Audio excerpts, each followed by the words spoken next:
안녕하세요, 두원스입니다. 오늘 영상은 여러분들이 썸네일 보고 들어오셨던 것처럼 여름방학에 뭐 해야 되는지 한번 말씀드리려고 합니다. 학교를 병행하고 있는 학생들만 들으실 필요는 없어요. 휴학하고 올인을 하고 있는 학생분들 또는 뭐 학점은행제로 학사 편입을 준비하고 계신 분들 전부 포함해서 말씀을 드릴 예정이니까 끝까지 시청해주시면 좋을 것 같고요. 편하게 7월에서 8월쯤에 뭘 해야 되는지, 뭘 준비해야 되는지, 어떤 걸 생각해둬야 되는지 가이드라인을 간단하게 말씀드리는 시간을 가져보려고 합니다. 바로 시작하시죠. 자, 여름방학에 뭐 준비해야 되냐? 키워드 첫 번째로는 자소서입니다. 뜬금없이 자소서가 튀어나왔는데 이게 뭔가 싶으시죠? 이유를 조금 말씀드리자면 지금 편입 공부를 시작한 지 벌써 4개월에서 5개월 정도가 넘어가는 학생분들도 많이 있을 텐데 아직까지도 내가 어떤 학과를 갈 건지 정확하게 정하지 않은 학생분들이 많이 있습니다. 한 절반 정도는 되는 것 같아요. 일단 좋은 학교를 가서 좋은 곳 취업하고 싶으니까 편입 공부는 시작을 했으나 내가 어떤 학과를 갈지에 대한 미래 계획을 전혀 세우고 있지 않는 상황인 거죠. 이해는 됩니다. 공부하느라고 바쁘니까 여러분들이 그런 거 생각할 여력이 딱히 없긴 할 테지만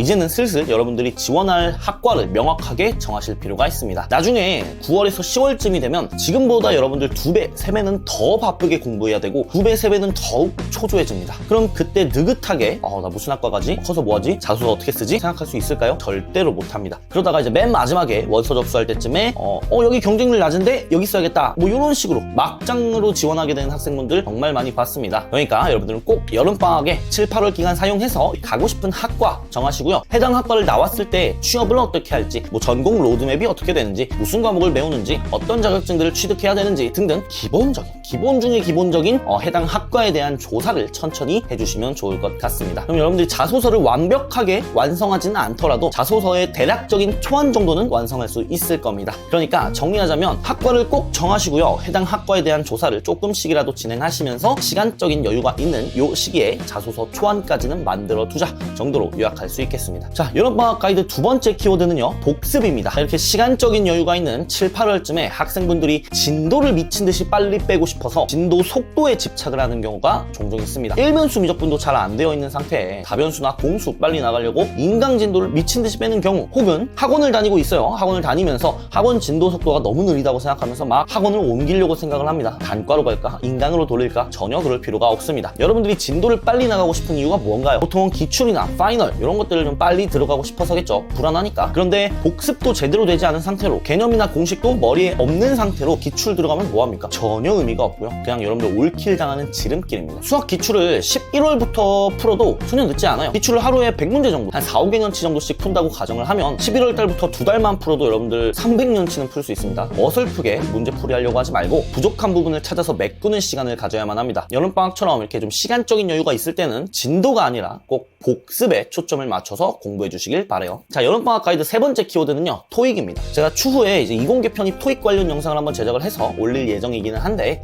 지금 간단히 미리 조금만 말씀드리자면 토익 점수는 9월에서 10월 이전에 최대한 완료를 해놓는 게 마음이 편합니다. 지금 학원마다 다르겠지만 대부분 종합반 학원을 기준으로 아마 선형대 수학 진도를 나가고 있을 거예요. 그러면 나중에 9월에서 10월쯤이 되면 여러분들이 다변수나 공수를 나가고 있겠죠. 그때는 정말 바쁘고 정말 정신이 없습니다. 미분, 적분, 선형대수는 복습해야 되지, 여러 가지 모의고사, 유형별 모의고사, 데일리 테스트 이런 거 풀어야 되지. 그런 와중에 다변수나 공수같이 이제 어려운 과목들 진도를 나간다? 이렇게 수학에 미쳐서라도 따라가기가 힘든 시기가 올 거예요. 그런데 그런 시기에 여러분들이 토익 공부를 해서 토익 점수를 확보한다? 말이 안 되겠죠. 그러니까 지금 이공계 편입을 준비하시는 분들은 꼭 토익 점수를 확보하기 위해서 토익 공부 비중을 약간은 높여주실 필요가 있겠습니다. 여름방학 동안 열심히 공부해서 10월 안쪽으로는 토익 점수를 꼭 확보해 놓으시길 바랄게요. 자, 여름방학 가이드 네 번째 키워드는요, 전형 선택입니다.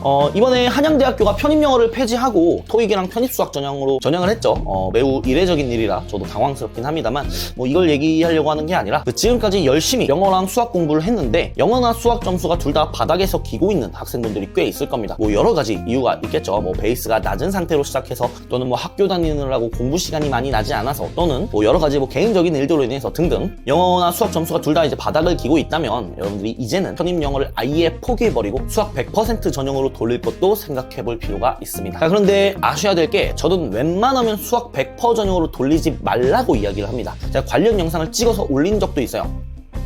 근데 지금 내가 영어 30점, 수학 40점 이렇게 나오고 있다? 그러면 솔직히 남은 기간 그 수학만 올인해도 합격할까 말까 한 점수라는 건데 여기에 영어까지 억지로 끌고 가면 올킬 날 가능성이 높아질 수밖에 없습니다. 그래서 지금 여러분들의 상황, 점수 이런 것들을 좀 정확하게 보고 나에게 맞는 전형이 어떤 전형일지를 한번 진지하게 고민을 해보실 필요가 있다라고 말씀을 드리는 겁니다.